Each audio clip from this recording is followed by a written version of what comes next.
Yes sir.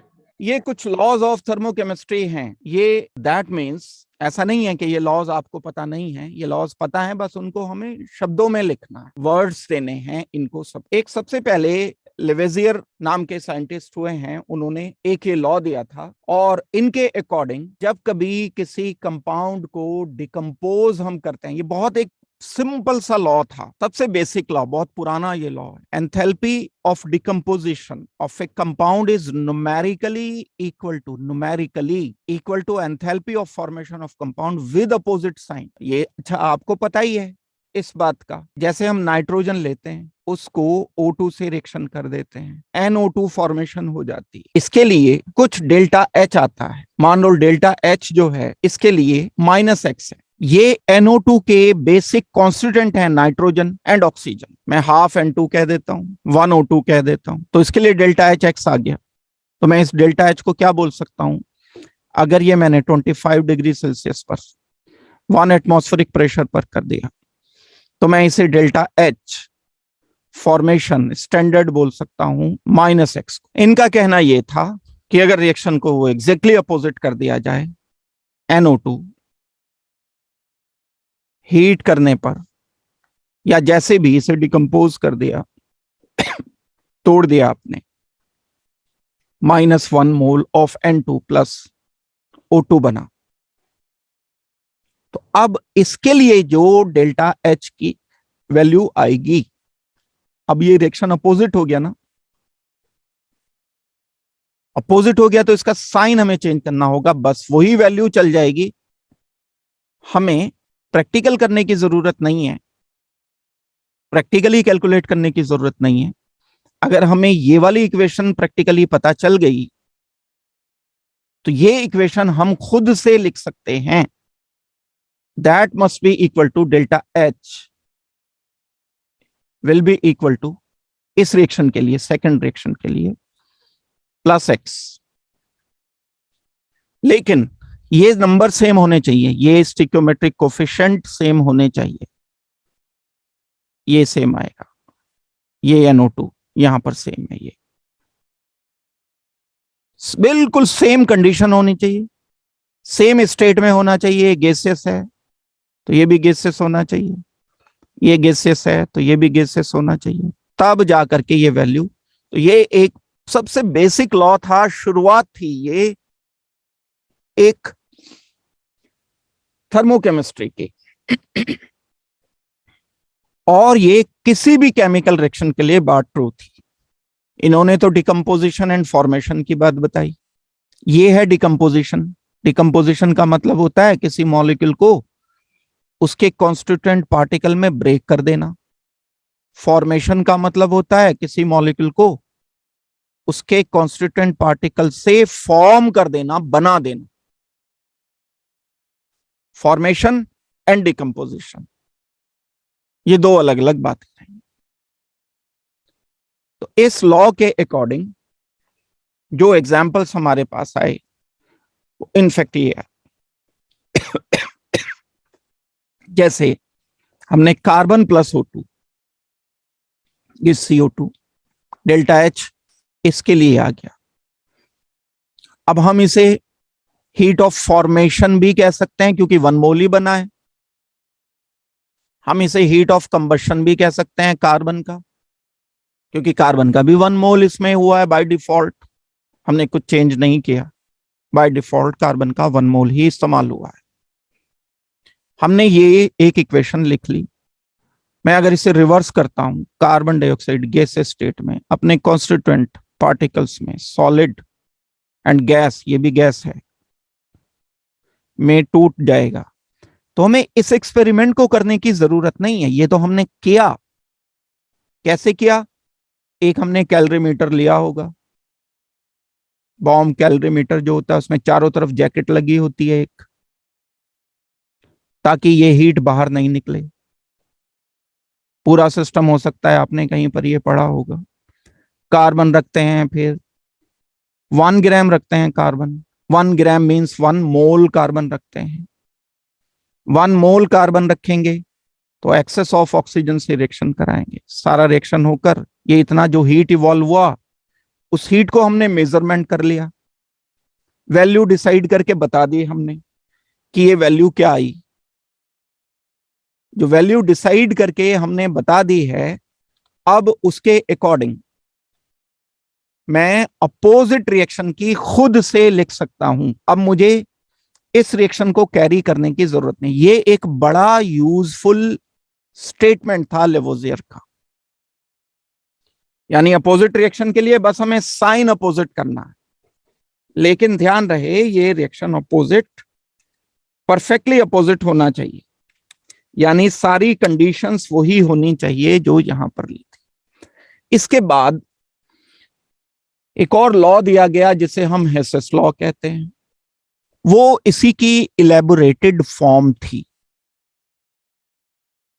Elaborated form का मतलब क्या? इस किसी रिएक्शन को, जो सेकंड लॉ अब मैं बता रहा हूं आपको, वो हेसेस लॉ बता रहा हूं। ये काम का है, सिलेबस में डायरेक्ट ये लिखा गया है। हेसेस लॉ के अकॉर्डिंग किसी प्रोसेस को अगर हम कई सारे स्टेप में कर सकते हैं, सपोज करते हैं मेरे पास ए है, ए से बी बनाने में ये मेरे पास ए सॉलिड है और इससे मैंने ये गैस भी बना दिया। इसके लिए डेल्टा एच की वैल्यू सपोज करते हैं -x आती है, मतलब हीट इवॉल्व होती है। प्रोसेस नंबर 1 हो गया। अब आपने प्रोसेस नंबर 2 किया। ए सॉलिड से ही गिवन सेट ऑफ कंडीशन में ही पहले कोई कंपाउंड एक्स बनाया गैस, फिर कोई कंपाउंड वाई बनाया, ये भी गैसियस है, फिर कंपाउंड बी बना दिया, ये भी गैसियस। अब इसके लिए डेल्टा H1 आएगा, पहला स्टेप। इसके लिए डेल्टा H2 आएगा, दूसरा स्टेप। इसके लिए डेल्टा H3 आएगा, तीसरा स्टेप। हेसेस लॉ के अकॉर्डिंग इन तीनों स्टेप्स का एल्जेब्रिक सम इस डेल्टा एच के बराबर आना चाहिए, क्योंकि ये इनिशियल एंड फाइनल स्टेट दोनों की एक ही है। यहां मैंने इसको एक ही स्टेप में किया, यहां इसको 3 स्टेप में किया। हेसेस लॉ क्या कहता है? डेल्टा एच, ये वाला delta H must be equal to delta H1, algebraic sum मतलब साइन समेत ऐड करना, plus delta H2 plus delta H3। किसी और स्टेप से अगर मैंने कोई तीसरा स्टेप किया होता, ए सॉलिड से मैंने इसको कंपाउंड के बना दिया, के बाद एल बना दिया, या फिर डायरेक्ट मैंने इसको बी सॉलिड बना दिया। डेल्टा H-1 डेल्टा H-2, इसका एल्जेब्रिक सम भी बराबर आएगा। लेकिन अगर आपने ये, सॉरी यहां पर ये गैस है, लेकिन आपने अगर किसी और प्रोसेस में, फोर्थ प्रोसेस में ए सॉलिड से ये बी गैस की जगह बी सॉलिड बना दिया, तो अब ये दो वैल्यूज बराबर नहीं होंगी। ये बात हम पहले पढ़ चुके हैं कि जो डेल्टा एच की वैल्यूज होती हैं वो वैल्यूज फिजिकल स्टेट पर डिपेंड करती है। यहां फिजिकल स्टेट सॉलिड है, यहां फिजिकल स्टेट गैसियस है, तो ये दोनों वैल्यूज बराबर नहीं आ सकती। डेल्टा एच यहां जो आएगा not equal to delta H, ये दोनों बराबर नहीं होंगे क्योंकि ये कंडीशन अलग है। ये मैंने जानबूझ के आपको ये कंडीशन इसलिए बताई क्योंकि आप बस ये देखते हो कि बी बन गया, उसकी स्टेट नहीं देखते हो, बी बनाया और किस स्टेट में बना, ये भी देखना जरूरी। मैं स्टेटमेंट बता रहा हूं हेसेस लॉ का। अगर कोई केमिकल रिएक्शन दो या दो से ज्यादा पाथ से किया जा सकता है, ये केमिकल रिएक्शन है, एक पाथ ये हो गया इसका, दूसरा पाथ ये हो गया, तीसरा पाथ दो या दो से ज्यादा पाथ से अगर किया जा सकता है तो हर पाथ की total change of enthalpy, total algebraic sum, ये मतलब ये एल्जेब्रिक सम, हर पाथ का एल्जेब्रिक सम अगर हम करते हैं तब ये बराबर वैल्यू आएगी। प्रैक्टिकल एरर जरूर हो सकती है इसमें थोड़ी बहुत, वो तो प्रैक्टिकली प्रॉब्लम है, इंस्ट्रूमेंट की प्रॉब्लम है, थोड़ा बहुत 0.1 का इधर उधर डिफरेंस आ गया। लेकिन अगर मैंने जैसे अभी ये बनाया था N2+O2, NO2 बनाया मैंने, ये गैसियस है, ये भी गैसियस है, ये भी गैसियस है, इसके लिए डेल्टा H 1 = -x है। ये पाथ नंबर 1 था। अब इसी को मैं दूसरे स्टेप से करता हूं, N2+O2, यहां मैंने दोनों हाफ हाफ ले ली, ये बना NO, डेल्टा H2 = -y। फिर मैंने इस NO को नाइट्रोजन मोनो ऑक्साइड, एक ऑक्सीजन है ना mono, single, nitrogen di oxide, दो ऑक्सीजन है ना डाई ऑक्साइड, फिर इसको रिएक्शन किया हाफ O2 से,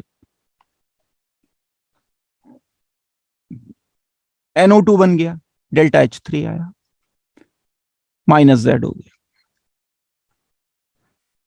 जो हेसेस लॉ कहता है वो ये कहता है कि delta H1 must be equal to delta H2 plus delta H3।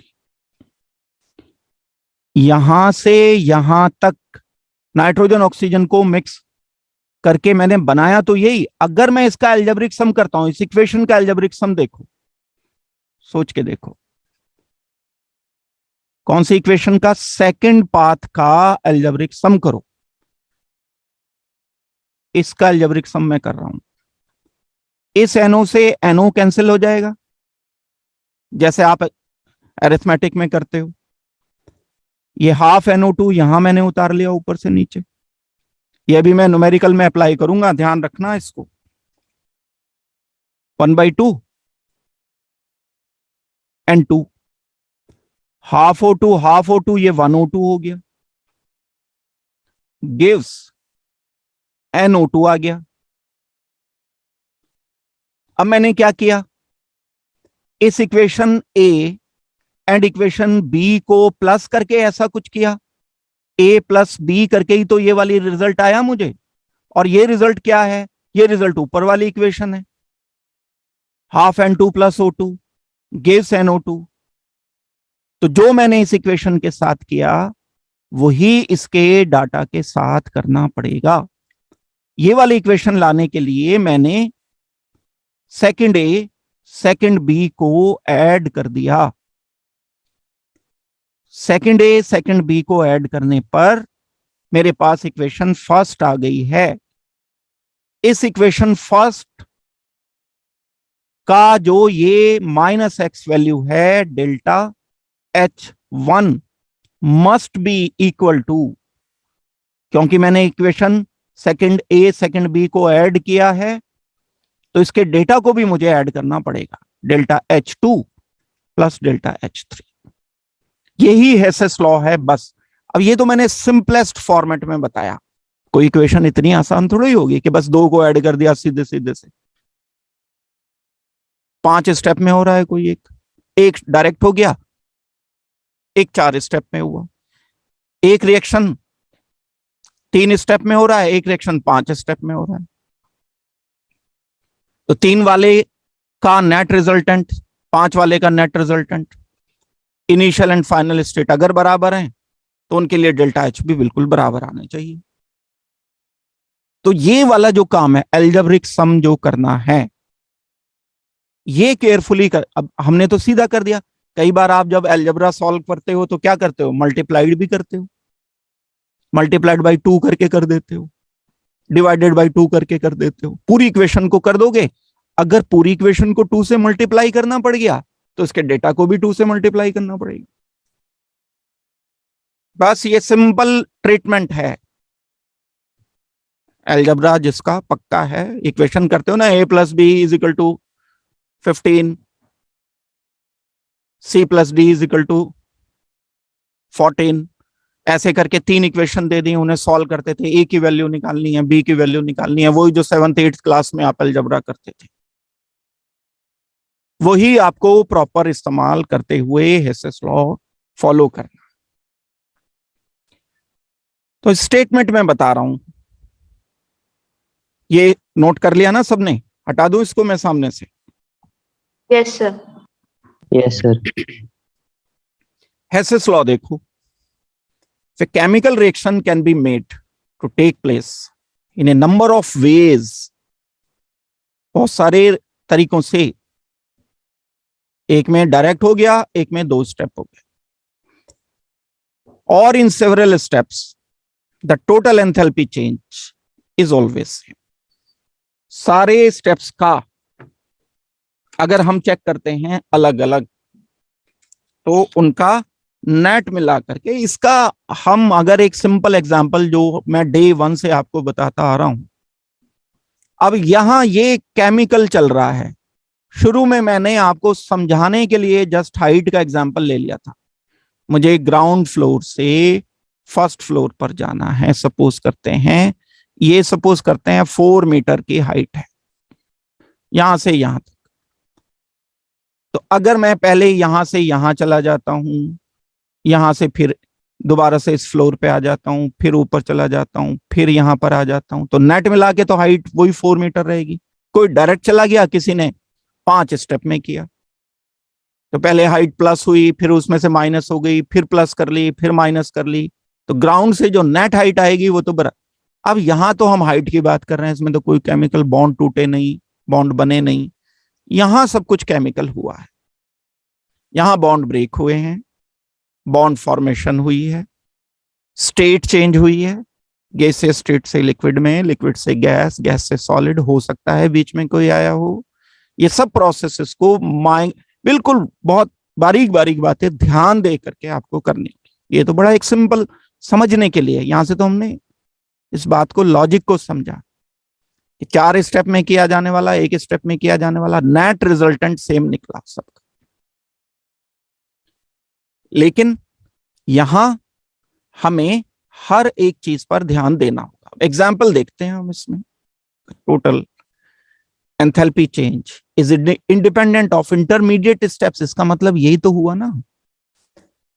Enthalpy भाई एक वो बेसिक बात सोचो कि इनिशियल एंड फाइनल स्टेट पर डिपेंड करती है। स्टेट फंक्शन है, ये बात तो हम पहले बोल चुके हैं। एंथैल्पी पाथ पर डिपेंड नहीं कर रही है, स्टेट पर डिपेंड कर रही है। यही बात का बहुत बड़ा प्रूफ है हेसेस लॉ। चाहे आप 4 स्टेप में कर रहे हो, चाहे 1 स्टेप में डायरेक्ट कर रहे हो, दोनों का नेट एंथैल्पी चेंज मतलब at constant pressure heat content change जो आएगा वो कितना आएगा, वो दोनों का आ जाएगा बराबर। That means it is state function, path function नहीं है। ये बात हमने थर्मोडायनेमिक्स में पढ़ ली है।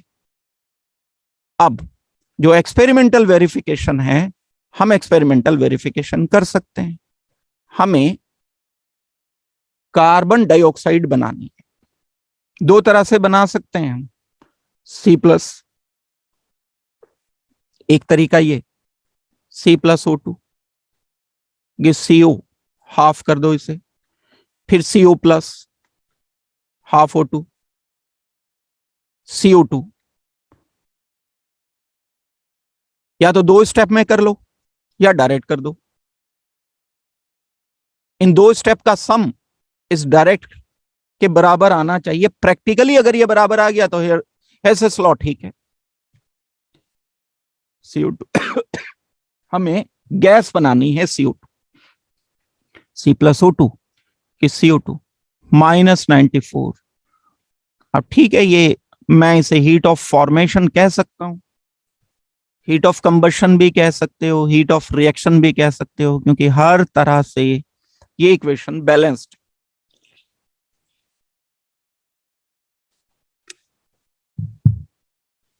समझ आ गई ये बात? नोट कर लिया भाई सबने? Yes, sir.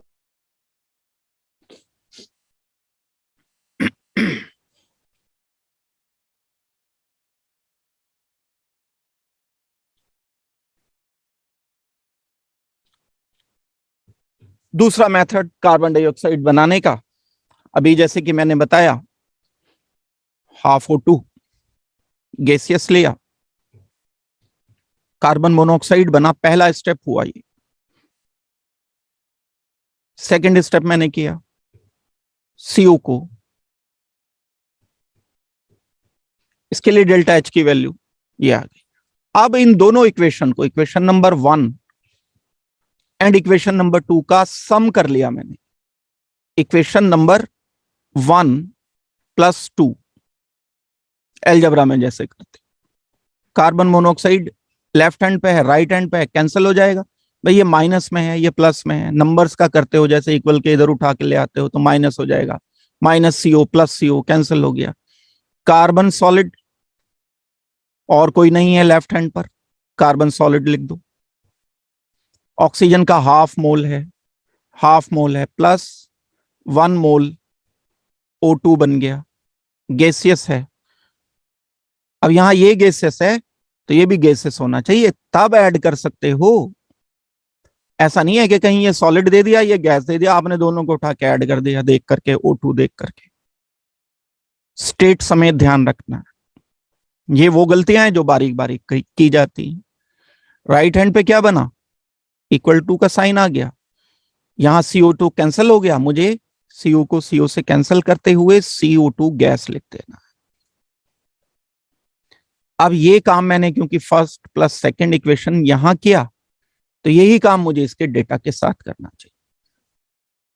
First -26.0 plus second करना पड़ेगा -68.0, इन दोनों का सम करके जो डेल्टा H आ गया वो वही होना चाहिए जो पिछली वाली इक्वेशन के लिए था। पिछली वाली इक्वेशन तो हमारी ये C+O2 गैस -94 आ रही है ना, तो यही वो इक्वेशन आ गई। ये अभी चेक किया था प्रैक्टिकली कितना आ रहा था, -94 अप्रोक्स, प्रैक्टिकल एरर सोचते हुए, तो ये अप्रोक्सीमेटली उतना ही आना चाहिए। तो ये वैल्यू दोनों की दोनों वैल्यू, दोनों स्टेप्स की, दोनों पाथ की वैल्यूज बराबर आएंगी। ये सिंपलेस्ट एग्जांपल है, फिर मैं बता, जब हम न्यूमेरिकल करेंगे तो इतने सीधे सीधे नहीं आएंगे, ये तो समझने के लिए है। हेसेस लॉ समझ रहे हैं, अभी हम क्वेश्चन नहीं कर रहे हैं। स्टेप्स लेकिन कई कई सारे हो सकते, हमें इक्वेशन बैलेंस करने के लिए मल्टीप्लाई भी करना पड़ सकता, इक्वेशन को रिवर्स भी करना पड़ सकता। ये सारी चीज सोचते हुए हम कर पाएंगे।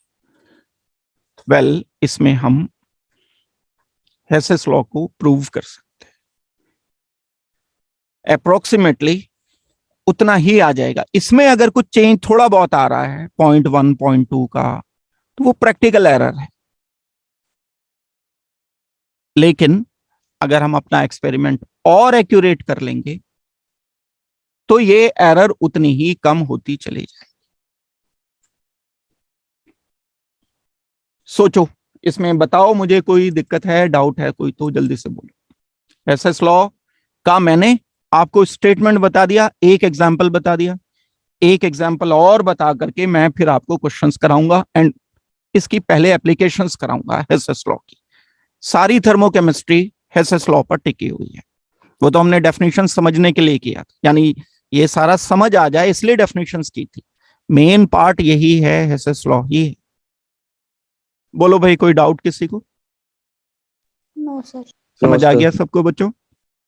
Yes sir. Yes. Yes. ठीक है, अब हम इसको चेंज कर रहे हैं, आगे बढ़ते हैं, एक और एग्जाम्पल करते हैं। एग्जाम्पल है ये number B, formation of ammonium chloride from ammonia and hydrochloric acid. Ammonium chloride क्या होता है? NH4Cl। अमोनिया से बनाना है इसको, एंड HCl से बनाना है। स्टेट्स हमें देखनी पड़ेगी। प्रैक्टिकली जब हमने देखा तो इसके बनाने के बहुत सारे तरीके होते हैं, लेकिन हमने जो प्रैक्टिकल किया वो दो मेथड से किया। पहले मेथड में हमने अमोनिया गैस लिया, उसको HCl के साथ रिएक्शन किया, और फिर हमने अमोनियम क्लोराइड बना लिया। ये गैसियस ही था, ये जो यूज किया यहां गैसियस ही यूज किया, इसको ध्यान देना। मतलब ये मुझे गैसियस बनाना था तो इसका हो गया स्टेप 1,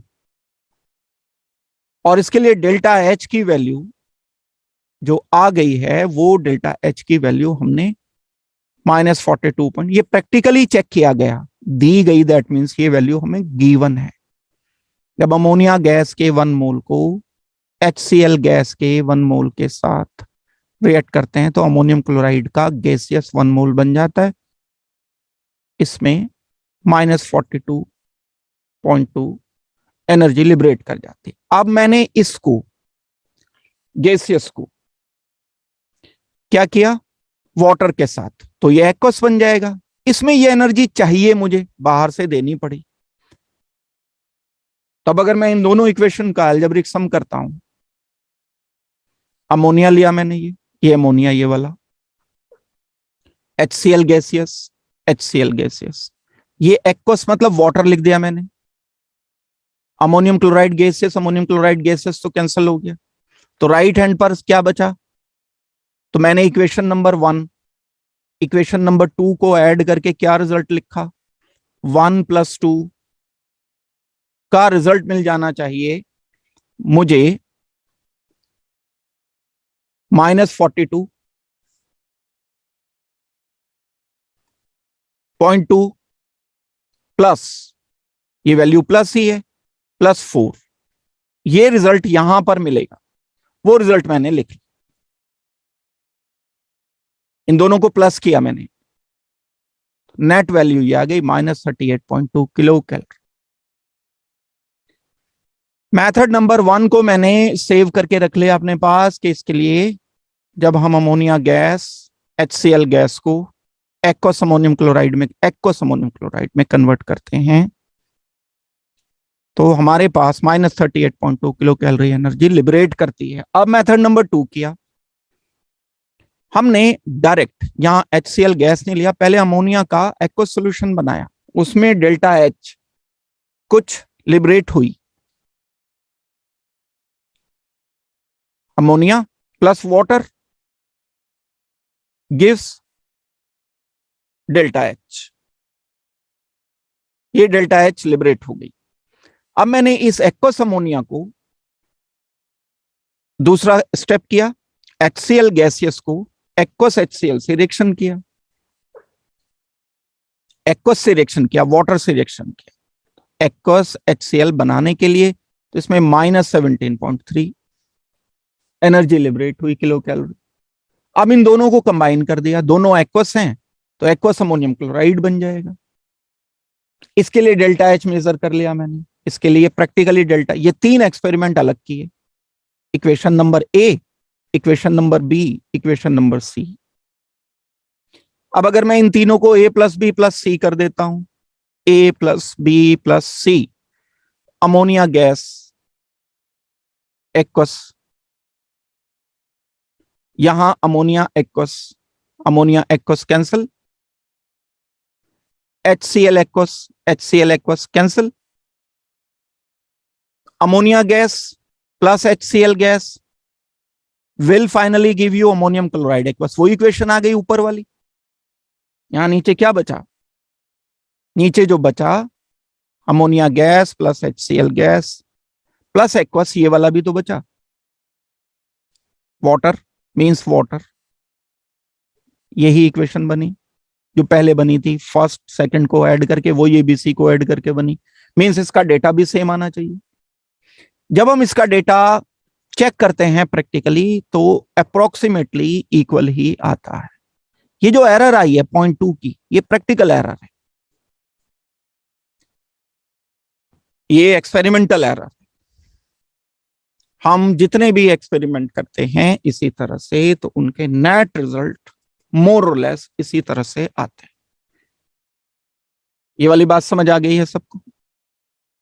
एक्सपेरिमेंट नंबर 2 जो हमने किया ये क्लियर हो गया भाई? किसी को कोई डाउट है तो बोल दो जल्दी से, फिर मैं दूसरा पार्ट इसका बताता हूँ। एप्लीकेशन पर आता हूँ। एसएस लॉ की ही एप्लीकेशन है जो मेन ये चलती हैं और जिसको हम यूज करते हैं न्यूमेरिकल्स को जानने में। हरमन समझ आ गया? Yes sir. मनरूप क्लियर है भाई? Yes sir. कृष कुमार समझ आ गया है? मनवीर? Clear sir. मेहुल समझ आ गया? Yes sir. मनवीर की आवाज नहीं आई है? यस सर, समझ आ गया। राइट। चलो अब हम इसके बाद बढ़ रहे हैं आगे, एप्लीकेशंस पर आते हैं। हेसेस लॉ की एप्लीकेशन पर।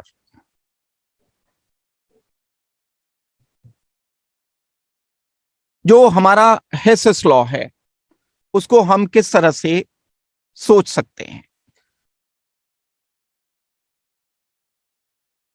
बहुत सारे स्टेप्स का सबका एल्जेब्रिक सम अगर मैं करता हूं, जो मेन एप्लीकेशंस हैं उसको ब्रीफ में देखो, लिख तो लेना ही आप इन्हें, लिखने का कोई इशू नहीं है। बहुत ब्रीफ में मैं पहले इसकी एप्लीकेशन बता रहा हूं। नंबर 1, बहुत सारे, एक तो एप्लीकेशन जो मैंने पहले बताई थी आपको, अब उसे हीट ऑफ कंबशन की जगह हेसेस लॉ में अप्लाई कर सकते। हम बहुत सारे ऐसे कंपाउंड का हीट ऑफ फॉर्मेशन बता सकते हैं। We can find heat of formation.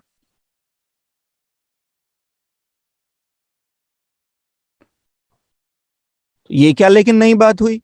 Heat of formation तो हम वैसे भी डायरेक्ट भी कर लेते, लेकिन ये हीट ऑफ फॉर्मेशन उन कंपाउंड्स के लिए है जिनको हम डायरेक्ट ऐड करके नहीं बना सकते। जैसे मैंने अभी थोड़ी देर पहले एग्जांपल दिया था, A+3B AB3।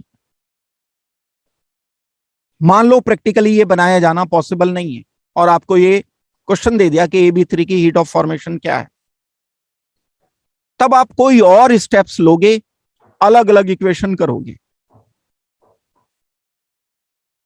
जो भी स्टेप्स हों, उन सारे स्टेप्स का अलजेब्रिक सम करने पर ऐसे इक्वेशन सेलेक्ट करोगे आप कि उनका अलजेब्रिक सम करने पर ये आ जाए A+3B गिव्स AB3। तो हम डायरेक्ट तो प्रैक्टिकली कर नहीं पा रहे थे, इसका डेल्टा एच हमें पता नहीं चल पा रहा था क्योंकि रिएक्शन होता नहीं प्रैक्टिकली। लेकिन इक्वेशन नंबर 1 हो सकती है, इक्वेशन नंबर 2 हो सकती है, 3 हो सकती है, 4 हो सकती है, और इनका सबका अलजेब्रिक सम यही आता है जो हमें डिजायरेबल था, जो प्रैक्टिकली होता नहीं।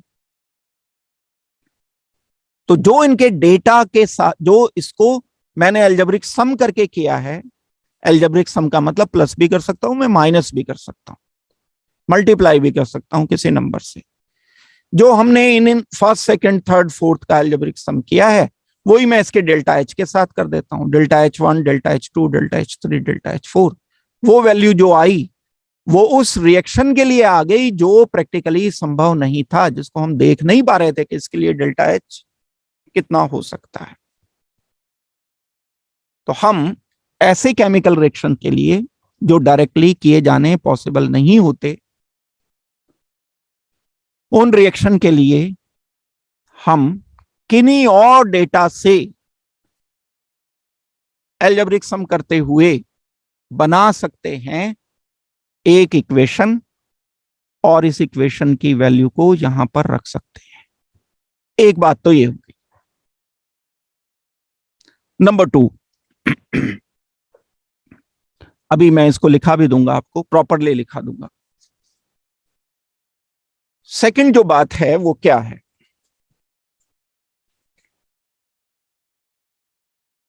नंबर 2 में बहुत सारे रिएक्शन ऐसे हैं जो कि बहुत बहुत स्लो हैं, जैसे x+y, XY2 बन रहा है,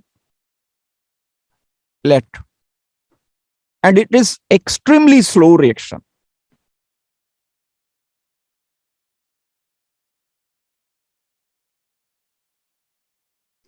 ये एक्सट्रीमली स्लो रिएक्शन का मतलब क्या है? इसको होने में सपोज करते हैं 6 मंथ्स लगते हैं. अब 6 मंथ तक कौन वेट करेगा? और इतनी धीरे धीरे हीट लिबरेट होगी कि हम उसे मेजरमेंट भी नहीं कर पाएंगे, प्रैक्टिकल इश्यू आ जाएगा. ये तो यहां पर भी हम वही तरीका इस्तेमाल करते हैं, हम इसे डायरेक्ट नहीं कराएंगे रिएक्शन को. जो एक्सट्रीमली स्लो रिएक्शंस होते हैं उनके लिए हम हेसेस लॉ की मदद लेते हैं. ठीक हो गई बात? तीसरी बात, बहुत सारी एलोट्रॉपिक फॉर्म्स. अब जैसे मुझे कार्बन डायमंड को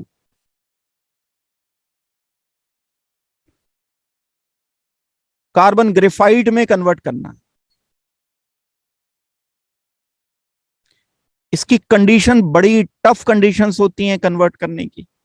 कार्बन डायमंड को प्रैक्टिकली कार्बन ग्रेफाइट में कन्वर्ट करना, इट्स वेरी वेरी डिफिकल्ट. इतना ज्यादा हाई प्रेशर रिक्वायर्ड होगा, बहुत ज्यादा टेम्परेचर रिक्वायर्ड होगा, सेटअप लगेगा, एनर्जी लगेगी. तो हम जो एलोट्रॉपिक फॉर्म्स होती हैं उन एलोट्रॉपिक फॉर्म्स को कन्वर्ट करने में हेसेस लॉ की मदद लेते हैं.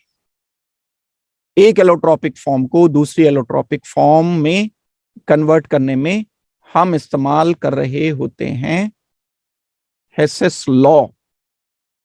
डायरेक्ट हम यूज नहीं करते हैं इसको. डायरेक्ट यूज करेंगे तो एनर्जी बहुत ज्यादा वेस्ट होगी, और क्योंकि एलोट्रॉपिक फॉर्म को एक फॉर्म को दूसरी फॉर्म में कन्वर्ट करना बड़ा ड्रेस्टिक कंडीशंस में होता है, प्रेशर बहुत ज्यादा रिक्वायर्ड होता है, टेम्परेचर बहुत ज्यादा रिक्वायर्ड होता है, तो ऐसी कंडीशन में हम डायरेक्ट नहीं कर पाते. नंबर 4, बॉन्ड एनर्जीज हम डिसाइड कर पाते हैं. बहुत सारे रिएक्शंस ऐसे होते हैं या कंपाउंड ऐसे होते हैं जो कि अनस्टेबल होते हैं. उन कंपाउंड्स में अगर हम बॉन्ड एनर्जीज का सबमिशन करना चाहें, जैसे हमने ये लिया H2 + Cl2 giving you 2HCl,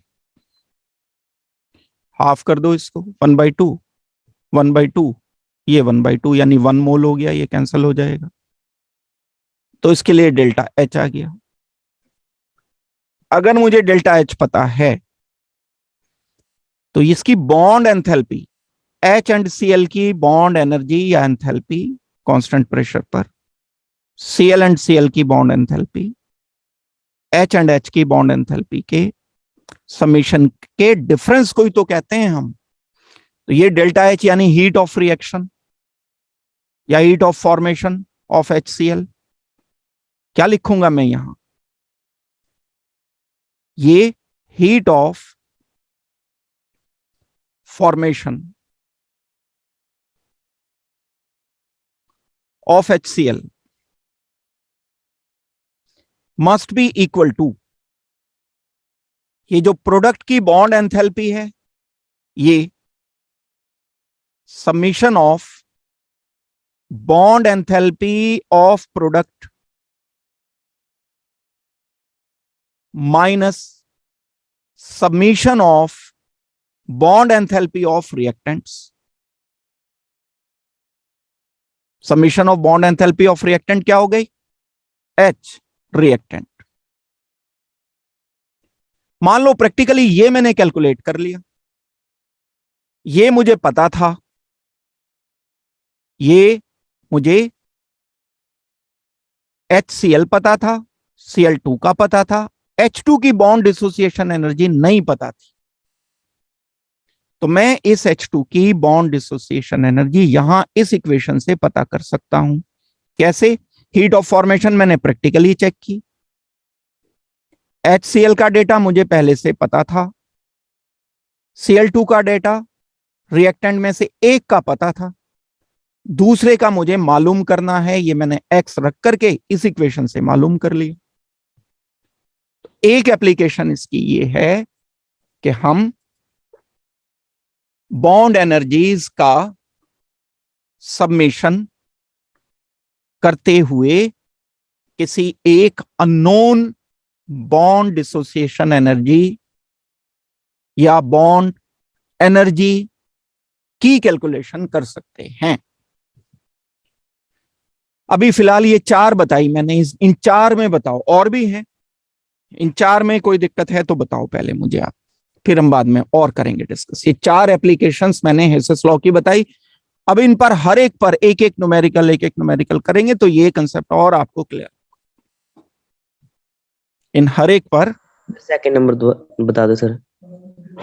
slow reaction है जैसे कोई, तो स्लो रिएक्शन क्या समझते हो? स्लो रिएक्शन से एक रिएक्शन को होने में मान लो 1 मंथ लग रहा है और उस रिएक्शन के लिए डेल्टा H जो है जो भी है -x है। अब ये इतना छोटा सा अमाउंट हीट का बड़ा धीरे धीरे 1 मंथ में निकलेगा, तो हमारे पास इंस्ट्रूमेंट कहां है मेजरमेंट करने के लिए? ऐसे कैसे हम उसे डिटेक्ट करेंगे? एक्सट्रीमली भाई, अगर हीट एकदम से निकल गई तो एकदम टेम्परेचर बढ़ जाएगा, मैं उसे कैलोरीमीटर में मेजर कर लूंगा।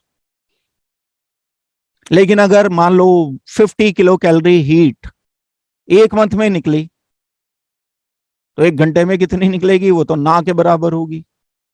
कैसे मेजरमेंट करोगी?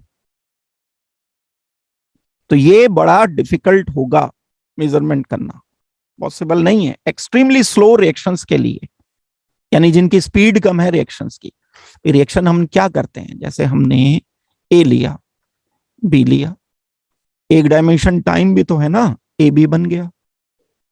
अब ए बी बन गया मैंने तो बोल दिया, लेकिन ए बी 1 साल में बना, ये तो छुपी हुई बात है ना। और ए बी आधे घंटे में बन गया, ए बी 1 घंटे में बन गया, ए बी 10 मिनट में बन गया, तो चलो 10 मिनट समझ आते हैं, 1 मिनट समझ आता है, हाफ एन आवर भी समझ आता है, 1 घंटा भी समझ आता है, उसको भी मेजर कर लेंगे। लेकिन अगर ये रिएक्शन इतना स्लो है, एक्सट्रीमली स्लो है, बहुत सारे केमिकल रिएक्शन ऐसे होते हैं, जब केमिकल काइनेटिक्स पढ़ोगे तो पता चलेगा, बहुत ही स्लो होते हैं। रिएक्शन में एनर्जी कितनी इवॉल्व हो रही है, कितनी ज्यादा हो रही है, कितनी कम, ये एक अलग बात है। ये बताना तो थर्मोडायनेमिक्स का काम है।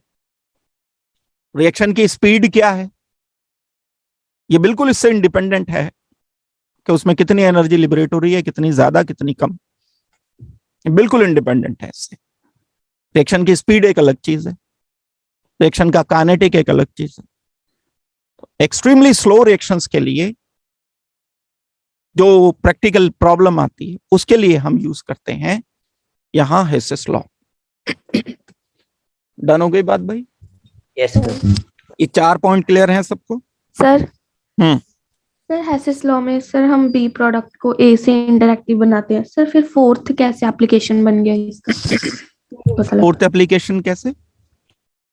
सर, फोर्थ हेसिस लॉ का एप्लीकेशन कैसे फिर वो बन गया, ये नहीं पता लगा। फोर्थ में क्योंकि ये HCl की डिसोसिएशन एनर्जी मैं कहीं से लाया हूंगा ना, हमने जो ये प्रोडक्ट का की एंथैल्पी लाए,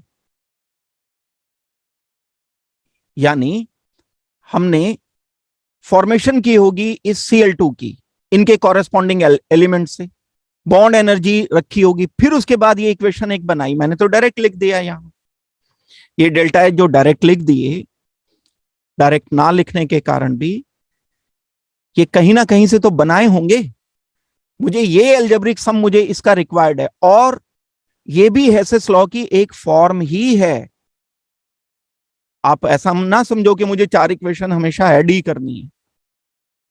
हेसेस लॉ की एक फॉर्म ये भी है कि मैं रिएक्शन को अगर रिवर्स कर रहा हूं तो ये माइनस हो जाता है, ये भी तो अलजेब्रा ही चल रहा है। या a plus B is equal to 35 कर दिया मैंने और b की वैल्यू दे दी तो आप a निकाल लोगे।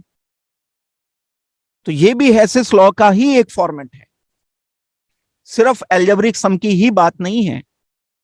एल्जेब्रिक सम के अलावा ये वाली जो फॉर्मेशन है Cl2 अपने Cl single bond Cl half Cl2 से बना, ये हाफ Cl2 से ये मैंने Cl सिंगल बॉन्ड Cl बना दिया, हीट ऑफ फॉर्मेशन ही मैंने इसकी ये ली, बॉन्ड एनर्जी के अकॉर्डिंग मैं कर दूंगा इसको। तो ये भी हेसिस लॉ ही काउंट होगा। ऐसा नहीं है कि आप स्टेप्स ही हमेशा अलग अलग लोग। ठीक होगी बात? सर मतलब एक बार HCl कैसे भी बन गया, चाहे वो स्टेप अलग अलग स्टेप्स करके बन गया, ये हमें heat of yes, formation bond energy उसकी फिक्स है, चाहे किसी भी वे से बना। यही तो बात मैं बताने की कोशिश कर रहा हूं। HCl जैसे बना, किसी भी वे से बना, तो वो डेटा हम क्यों ले पाए? क्योंकि किसी भी फॉर्मेट से वो बना हुआ था, तभी तो मैंने ये वैल्यू यहां पर इसकी रख दी। किसी भी तरह से बना हुआ था, सिर्फ इसी से नहीं, इस HCl की वैल्यू मैंने रख दी क्योंकि किसी भी तरह से बना हुआ था, एक इक्वेशन में वो काम करेगा। है तो हेसिस लॉ ही ना, right? Yes sir, yes sir. चलो और देखो भाई, और किसी का भाई कोई दिक्कत? सर आगे। थर्ड से एक बारी। हाँ जी, थर्ड। सारे ही पूछोगे दोबारा? ओ सर नहीं मर गया, डिस्कनेक्ट हो गया। हाँ ये बोलो ना फिर। डायमंड ग्रेफाइट एलोट्रॉपिक फॉर्म्स हैं, एक एलोट्रॉपिक फॉर्म दूसरी एलोट्रॉपिक फॉर्म में कन्वर्ट करने के लिए हमें बहुत ज्यादा एनर्जी चाहिए होती है। मींस कंडीशन, जो फिजिकल कंडीशन होती हैं, प्रेशर बहुत ज्यादा रखना पड़ता है, टेम्परेचर ड्रास्टिक रखना पड़ता है। प्रैक्टिकली ये काम डिफिकल्ट होता है, इसलिए हम इसे थ्योरेटिकली कर लेते हैं। और थ्योरेटिकली हेसिस लॉ से कोई और स्टेप्स करते होंगे, 4 या 5 स्टेप लेते होंगे, 4 या 5 स्टेप करके ये हमने इक्वेशन नेट अलजेब्रिक सम निकाल करके ये कैलकुलेट कर लिया। अभी जब प्रैक्टिकली न्यूमेरिकली ये हम करेंगे तो आपको और क्लियर हो जाएगी। समझ आ गया भाई? हाँ जी। चलो मैं इसको बता रहा हूं आप लोगों को।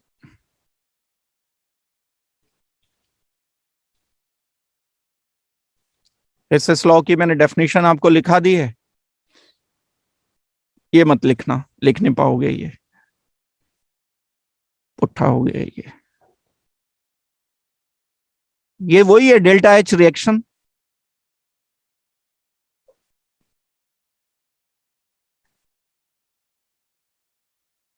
Is equal to bond energies का समीशन, किसका? रिएक्टेंट्स का, एंड प्रोडक्ट का अंतर। तो यहां मैं लिखूंगा summation bond enthalpies of product minus summation bond energy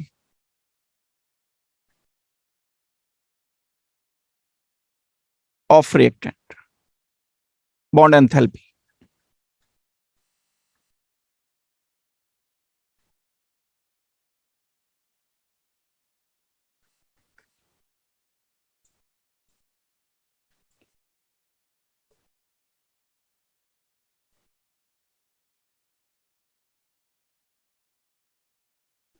एक रेजोनेंस एनर्जी भी हम कैलकुलेट कर सकते हैं। डी के बाद ई पार्ट पर अगर हम आते हैं,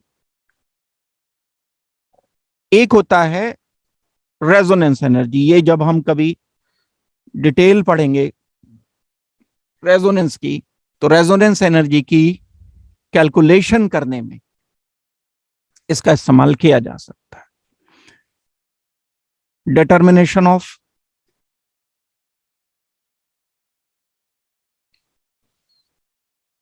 रेजोनेंस एनर्जी,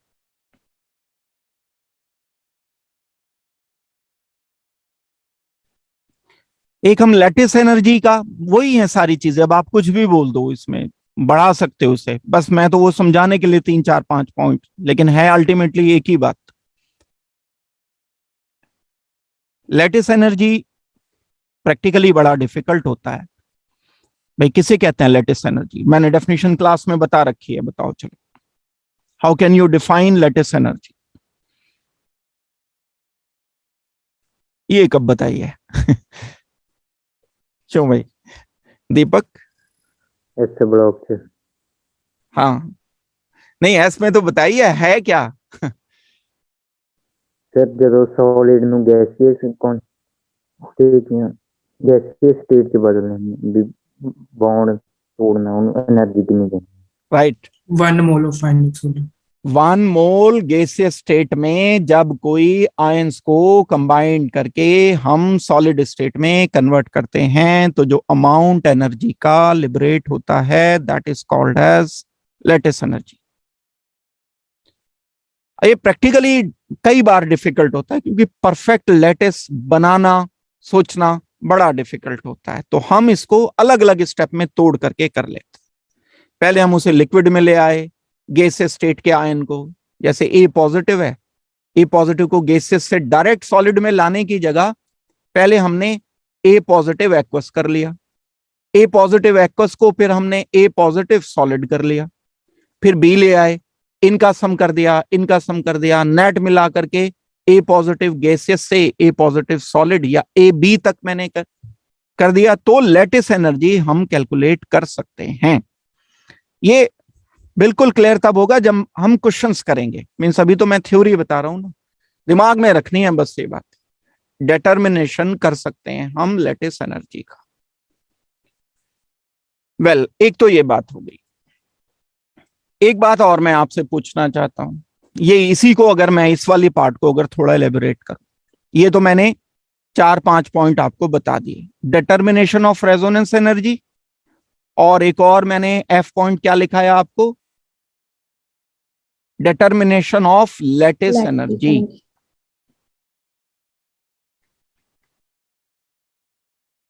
लैटिस एनर्जी का डिटर्मिनेशन जब हम करेंगे तो उसके लिए हिस्सेस लॉ का इस्तेमाल कर पाएंगे।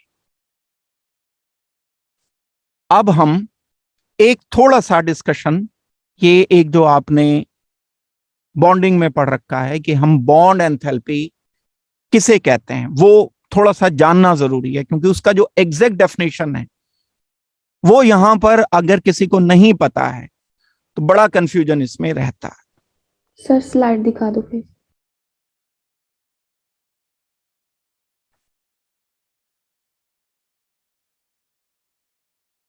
हो गया? सर पहले वाली, यस इससे पहले वाली ये यस सर यही।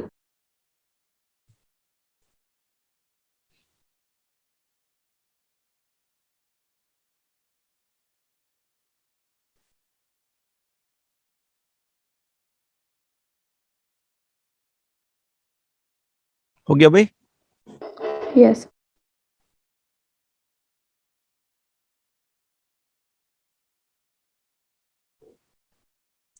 देखो, मैं आपसे ये जानना चाहता हूं किसी से कि बॉन्ड एंथैल्पी किससे कहते हैं? गुरलीन आप बताइए, बॉन्ड एंथैल्पी का क्या मतलब है? इतना लंबा पॉज नहीं होना चाहिए। How can you define bond enthalpy?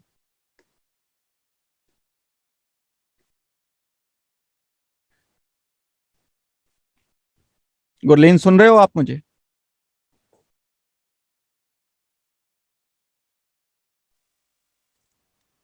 इनायत? हाँ, bond enthalpy. So bond enthalpy so वो एनर्जी होती है जो लाइक अगर हम कोई भी रिएक्शन करते हैं तो उसमें अगर हम कुछ फॉर्म करते हैं या मींस उसमें जो टोटल एनर्जी होती है उस रिएक्शन के साथ रिलेटेड। नहीं, ये डेफिनेशन नहीं मानी जाएगी आपकी। धर्म Singh? Yes sir. Yes please, bond enthalpy. Sir bond enthalpy sir कोई भी अगर मतलब कि बॉन्डली अटैच्ड कोई भी सब्सटेंस है सर, उसको अगर उसके साथ बॉन्ड को तोड़ना है, मतलब वन मोल सब्सटेंस के बॉन्ड को तोड़ना है सर, इन द गैसीय स्टेट जो एनर्जी चाहिए होगी उसको गैसीय स्टेट तोड़ना है, में तोड़ना है? नहीं सर, अगर गैसीय स्टेट में सब्सटेंस होगा तो उसको अच्छा। उसके बॉन्ड्स को ब्रेक करना है सर। किसी हद तक आपकी बात ये ठीक है। बताओ सुमनदीप। ਸਰ ਆਈਸੋਲੇਟਡ ਗੈਸੀਅਸ ਐਟਮਾਈਜ਼ ਮੋਲੀਕਿਊਲ ਹੈ ਜਿਹੜੇ ਉਹਨੂੰ ਆਪਾਂ ਜਦੋਂ ਤੋੜਨਾ ਕਨਸਟੈਂਟ ਪ੍ਰੈਸ਼ਰ ਤੇ ਉਹਨੂੰ ਵੀ ਉਹਦਾ ਬੌਂਡ ਤੋੜਨਾ। उसमें जो एनर्जी बॉन्ड बनने में नहीं क्या? ਨਾ ਜੀ ਉਹਨੂੰ ਤੋੜਨ बना भी सकते हैं, तोड़ भी हाँ जी। सकते हैं। बनाएंगे तो रिवर्स कर देंगे। पॉजिटिव नेगेटिव वाला। यस, उससे फर्क नहीं पड़ता। फर्क इससे पड़ता है कि फिजिकल स्टेट क्या ले रहे हैं। जब कोई हमारे पास गैसियस मॉलिक्यूल है, गैसियस होना चाहिए। अगर ये Cl2 लिक्विड है, नहीं चलेगा। मैंने इसको Cl एटम गैसियस में कन्वर्ट किया, Cl एटम गैसियस में कन्वर्ट किया। गैसियस Cl एटम में 1 एटमॉस्फेरिक प्रेशर पर जितनी एनर्जी इसको देनी पड़ेगी, डेल्टा H देनी पड़ी, मतलब पॉजिटिव। बॉन्ड तोड़ने के लिए तो पॉजिटिव ही चाहिए ना। अगर मैं इसे रिवर्स कर दूंगा, Cl gaseous plus Cl gaseous gas Cl2, तब डेल्टा H ये, अगर ये प्लस x है तब ये माइनस x हो जाएगा। तो जो अमाउंट एनर्जी का रिक्वायर्ड होता है गैसियस स्टेट में 1 मोल लेकर गैसियस आइसोलेटेड एटम बनाने में 1 एटमॉस्फेरिक प्रेशर पर, अंडरस्टूड है वो तो, 1 एटमॉस्फेरिक प्रेशर अंडरस्टूड है, लेकिन फिर भी बोलना चाहिए। और ये टेम्परेचर स्पेसिफिक होना जरूरी है, क्योंकि डेल्टा H टेम्परेचर पर भी डिपेंड करता है। किरचॉफ्स इक्वेशन बस नाम याद रखो यहाँ केमिस्ट्री में तो सिर्फ इसका। टेम्परेचर बहुत ज्यादा यूज करोगे तो ये डेल्टा H अलग होगा। ये वो वाला टेम्परेचर नहीं होता जो बाहर से हम यूज करते हैं। ये वाला डेल्टा H अलग चीज है। ये तो हीट है, ये टेम्परेचर है। डेल्टा H टेम्परेचर पर डिपेंड करेगा। 25 डिग्री सेल्सियस पर ये डेल्टा H की वैल्यू अलग आएगी, 250 डिग्री सेल्सियस पर ये डेल्टा H की वैल्यू अलग आएगी। इसको बोलते हैं हम बॉन्ड एंथैल्पी। ये तो बात रही डायएटॉमिक मॉलिक्यूल के लिए, मतलब ये तो सिर्फ एक ही बॉन्ड तोड़ा। प्रॉब्लम लेकिन तब आ जाती है जब हमारे पास किसी मॉलिक्यूल में बहुत सारे बॉन्ड होते हैं, फिर तो गड़बड़ हो जाएगी। एक बार जस्ट इसे रीड कर लो, देख लो, ये तो मैंने लिखा ही दिया आपको। बॉन्ड एनर्जी, बॉन्ड एंथैल्पी के एग्जाम्पल ये हो गए। हाइड्रोजन को ब्रेक करने में, भाई जब बॉन्ड होगा तोड़ने में एनर्जी तो देनी पड़ेगी ना, तो पॉजिटिव आई ये वैल्यू, यहां हीट आपको बाहर से देनी पड़ी। ये गैसियस ध्यान रखना है, ये गैसियस ध्यान रखना है। ये कोई अगर डेफिनेशन में नहीं बोलता 1 एटमॉस्फेरिक प्रेशर तो उसको अधूरी बात पता है। स्पेसिफाइड टेम्परेचर, रूम टेम्परेचर लेते हैं 25 डिग्री सेल्सियस लेते हैं हमेशा। स्पेसिफाइड में अगर 25 डिग्री भी बोल दोगे तो करेक्ट रहेगा। डेफिनेशन का बिल्कुल एक्यूरेट पता होना बहुत जरूरी है कंसेप्ट क्लियर करने के लिए। इसे बॉन्ड डिसोसिएशन एनर्जी कह रहे होते हैं।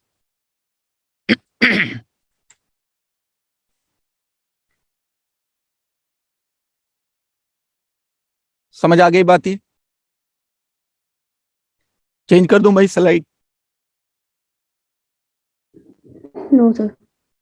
थोड़ा जल्दी लिखो।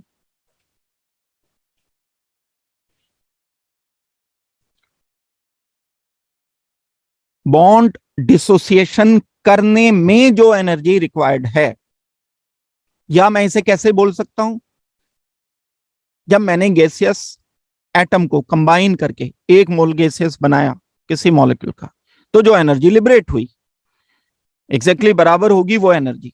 यानी मैं अगर hydrogen atom gaseous plus hydrogen atom gaseous लेता हूं, H2 कर देता हूं, ये गैसियस कर देता हूं, तो यहां डेल्टा H कितना आएगा, -433 किलो जूल। बहुत अच्छा खासा अमाउंट है ये एनर्जी जो लिबरेट हो रही है, देख लो।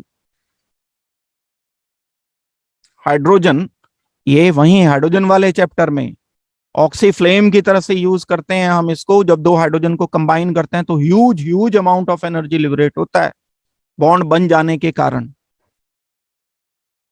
और इसको हम मेटल वेल्डिंग में इस्तेमाल भी कर लेते हैं। थोड़ा बहुत एनर्जी नहीं होती है जब एटॉमिक स्टेट में हाइड्रोजन है और उसे कंबाइन हम कर दें, मॉलिक्यूल बना दें, मॉलिक्यूल बनने में एनर्जी लिबरेट होगी। हाइड्रोजन में देखो कितनी ज्यादा हुई, क्लोरीन में नहीं हुई इतनी। वीक बॉन्ड है ना, इसलिए नहीं हुई, कम एनर्जी चाहिए ना तोड़ने में। वीक बॉन्ड है, स्ट्रॉन्ग बॉन्ड है, ये छोटा बॉन्ड है। छोटे बॉन्ड स्ट्रॉन्ग बॉन्ड होते हैं, साथ के साथ दूसरी चीजें भी इसके साथ एसोसिएटेड। नोटेड। अब हम इसे अगर एक सिंपल बात को और सोचें, ये तो बात हो रही है डाई एटॉमिक की, भाई दो एटम है, तब तो यहां हम इसको बॉन्ड एनर्जी कह सकते हैं। Bond energy, bond dissociation energy.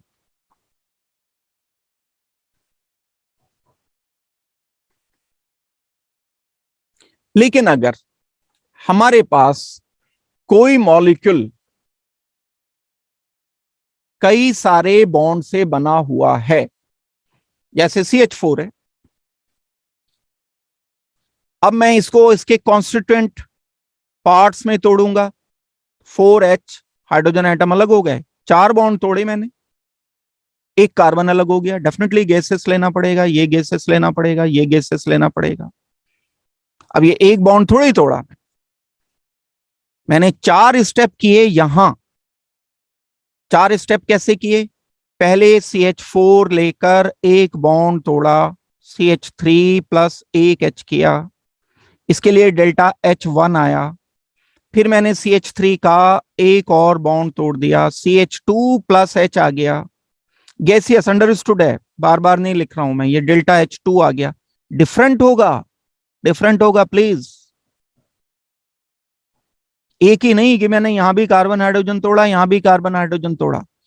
बात ठीक है, तोड़ा कार्बन हाइड्रोजन है, लेकिन ये मीथेन से तोड़ा है, ये CH3 से तोड़ा है। इनकी दोनों की अपनी इंटरनल एनर्जी अलग है। अंतर इसका प्रोडक्ट माइनस रिएक्टेंट अलग होगा, इसका अलग होगा। रिएक्टेंट एंड प्रोडक्ट ही अलग अलग है भाई, H ही तो कॉमन है। इसका प्रोडक्ट CH3 है, इसका प्रोडक्ट CH2 है, इसका रिएक्टेंट CH4 है, इसका रिएक्टेंट CH3 है। These both delta H will be different।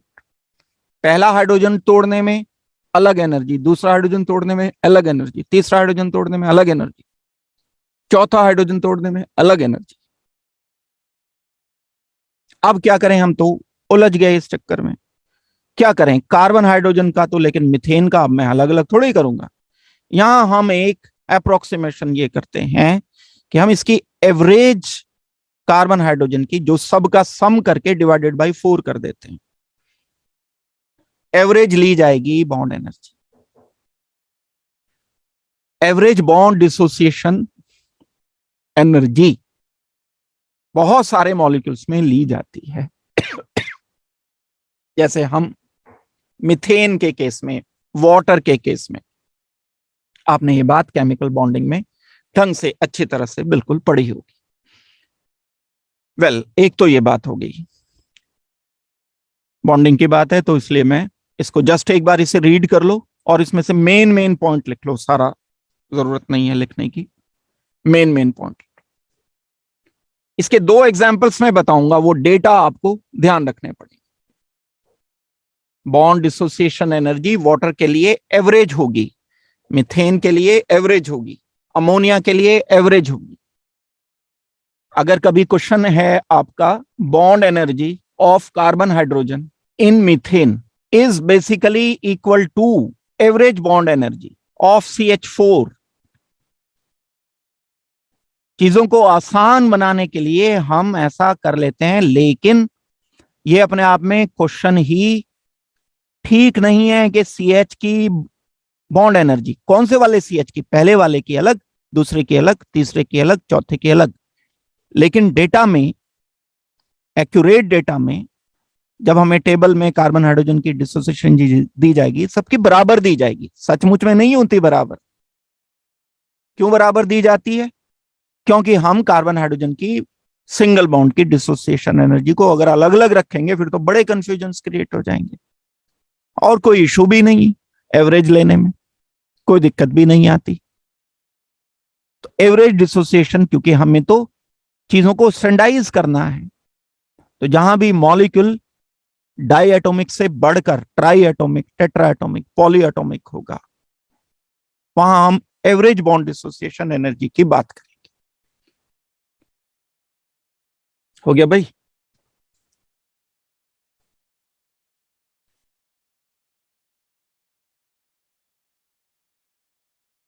आगे कंटिन्यू कर रहा हूं। एक तो ये एग्जाम्पल अगर हम देखना चाहते हैं कि हमारे पास अगर कोई मॉलिक्यूल है, वाटर मॉलिक्यूल, इस वाटर मॉलिक्यूल का डिसोसिएशन मैं 2 स्टेप्स में कर सकता हूं। ये प्रॉब्लम बॉन्डिंग में एनसीईआरटी में गिवन है, अगर आपने कभी की होगी तो। ये वाटर का पहला ये बॉन्ड ब्रेक किया HOH में, गैसियस ही है, डेफिनेटली अंडरस्टूड है। ऑक्सीजन एंड हाइड्रोजन का ये दूसरा ब्रेक किया, इसके लिए डेल्टा H1 अलग आएगा, इसके लिए डेल्टा H2 अलग आएगा। ऑक्सीजन एंड हाइड्रोजन ये अलग अलग हो जाएंगे। जब हम इनका एल्जेब्रिक सम करेंगे, डिवाइडेड बाय 2 कर देंगे, एवरेज निकाल लेंगे, तो वो वैल्यू वाटर में ऑक्सीजन हाइड्रोजन की बॉन्ड एनर्जी काउंट होगी। 2 स्टेज में हम वाटर को तोड़ पाते हैं दोनों की। अब ये कंसीडर करने वाली बात है कि वाटर रिएक्टेंट है, यहां प्रोडक्ट है OH। OH नेगेटिव नहीं, please. This is not bond dissociation energy, ध्यान रखना कभी फ्यूचर में। H पॉजिटिव OH नेगेटिव में तोड़ दिया, जो डेल्टा H चाहिए, दैट इज डेफिनेटली एनर्जी चाहिए, ये मैं मना नहीं कर रहा हूं, लेकिन ये डेटा बॉन्ड एनर्जी में इस्तेमाल नहीं होने वाला है। HCl की अगर मैं बात करता हूं, गैसियस लेकर, H gaseous atom, free radical पढ़ रखा है आपने, फ्री रेडिकल बनाना पड़ेगा यहां, not positive not negative. Cl free radical बनाना पड़ेगा, गैसियस। अब इसका delta H bond energy, bond dissociation में यूज होगा। लेकिन अगर कभी आपने ये इक्वेशन पढ़ ली, इसके लिए डेल्टा H गिवन है, H पॉजिटिव Cl नेगेटिव। इसकी तो हम बात ही नहीं कर रहे हैं डिसोसिएशन एनर्जी में, ये नहीं यूज कर लेना प्लीज। अलग अलग बातें हैं दो, ये बात अलग है, ये बात अलग है भाई। रिएक्टेंट एंड प्रोडक्ट ही अलग है, इतना तो थर्मोकेमिस्ट्री में सीख लिया है। ये पॉजिटिव है, ये न्यूट्रल है, प्रोडक्ट अलग है, तो डेल्टा H भी अलग होगा। तो ये छोटी छोटी बातें ध्यान देने की हैं, जहां गलतियां होती हैं, गलतियां करते हैं बच्चे। पहली वैल्यू अलग, हालांकि ऑक्सीजन हाइड्रोजन ही तोड़ा, दूसरी वैल्यू अलग, हालांकि ऑक्सीजन हाइड्रोजन ही तोड़ दिया। अच्छा खासा अंतर है। क्यों है इतना अंतर? क्योंकि इसके प्रोडक्ट अलग हैं। इसका प्रोडक्ट OH है, इसका प्रोडक्ट सिर्फ ऑक्सीजन है। इसका रिएक्टेंट OH है, इसका रिएक्टेंट वाटर। हमें क्या करना होगा? एवरेज वैल्यू लेनी होगी। ये एवरेज वैल्यू फोर्स जो हम डेटा यूज करते हैं वाटर के लिए, अब इसकी अलग तो यूज करना बड़ा प्रैक्टिकली प्रॉब्लम है।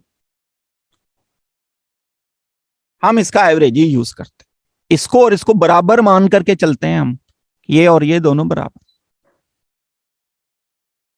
इसी तरह से हम अगर CH4 की बात करते हैं, अभी एग्जाम्पल मैंने दिया था, पहला बॉन्ड तोड़ना, दूसरा तोड़ना, तीसरा, चौथा, पांचवा, सब तोड़ने में डेल्टा एच इतना रिक्वायर्ड है। अब ये जो डेल्टा एच आया है, 4 स्टेप का समीशन है ये, delta H1 plus delta H2 plus delta H3 plus delta H4, 4 step का सबमिशन करने पर ये वैल्यू आई, डिवाइडेड बाय 4 करोगे तब ये वैल्यू आई।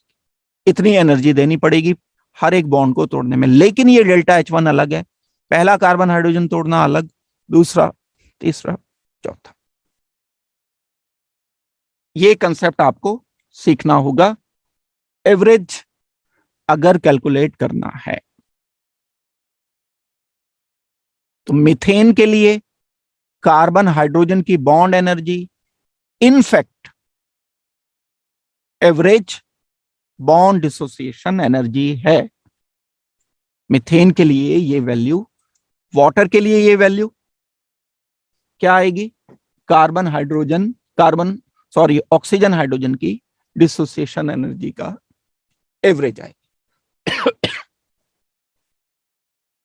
अब मैं एक क्वेश्चन आपको कराकर थोड़ा सा आइडिया देता हूं कि हम इनको डील किस तरह से करते हैं। मींस ये सारा जो भी कुछ पढ़ा है, इनको हम क्वेश्चन में कैसे अप्लाई करेंगे। 5 या 6 क्वेश्चन करने पड़ेंगे कम से कम मेरे साथ आप, तब आप इसको अच्छी तरह से डील करना सीखो।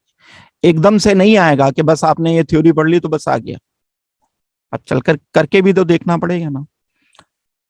3, 4, 5 क्वेश्चन मैं आपको अपने साथ कराऊंगा, फिर आप उसके बाद अपने क्वेश्चंस करोगे, तब आपको और क्लियर होगी। तो ये बात आपको, सारी थ्योरी जिन लोगों को क्लियर है उनको अब आगे बात समझ आएगी, जिन लोगों ने क्लास के साथ साथ सारा का सारा अच्छी तरह से पढ़ रखा है।